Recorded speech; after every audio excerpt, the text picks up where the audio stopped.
આપણું નામ શ્રી બોલજો. નામ મગનભાઈ બાબરભાઈ ચુનારા. શું સમસ્યા તમારે છે?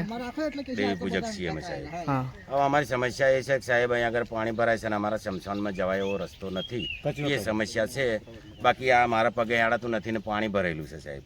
એને લઈને અમારા અહીં જવાતું નહીં. ત્યાં અમે શમશાન જે ગામના શમશાન છે એની ઉપર રહીને અમે જારી ઉપર રહીને અને અમારે ત્રણ નામે લઈએ છીએ સાહેબ. અમે અલગ છીએ. અમે દેવી પૂજક સમાજ છે અમારું. અમારા ગઢિયા અમારા છેક ગળપણથી અમારા પેઢી અમારા લોકોએ અહીં બારેલા છે એટલે અમે પકડી રાખેલું છે. બાકી અહીં રસ્તાની સમસ્યા છે. રસ્તામાં કચરો રાખે છે સાહેબ. એને લઈને અમે આ વિડીયોમાં બોલીએ છીએ. તમે શું પંચાયતમાં જાણ કરી હતી આની? પંચાયતમાં જાણ કરી.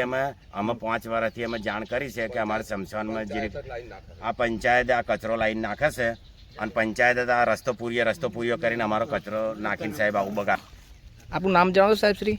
હા, મારું નામ છે રમણભાઈ ચુનારા. શું સમસ્યા તમારે છે? અમારે સમસ્યા છે આ કચરું આખા ગામનું કચરું લાવીને અહીં અમારા સાથે શમશાનના રસ્તા પર આ લોકો ઠાલવે છે. અમે 2-3 વાર કહ્યું એ લોકોને રસ્તો તમારો પૂરણ કરી આલીશું અને રસ્તો લગભગ સાથે 2 વર્ષથી 3 વર્ષથી અમે સાથે એ લોકોને કહીએ છીએ. અત્યારે અમારે તાત્કાલિક જીસીબી બોલાવી અને તાત્કાલિક રસ્તો આગળ સાફ થોડો કરાયો. આગળ તો પાણી જ છે. એમ કઈ રીતે અમે જવું? અમારે જવું કઈ રીતે? તો પેલી પાલખી લઈને જાય તો ઓમ નમે તો પડી જાય તો કોણ જવાબદાર? દેવપુત્ર માણસ છીએ અમે. દેવી પૂજક સમાજ છીએ. એવું છે એમ? અમે ચુનારા સમાજ છીએ.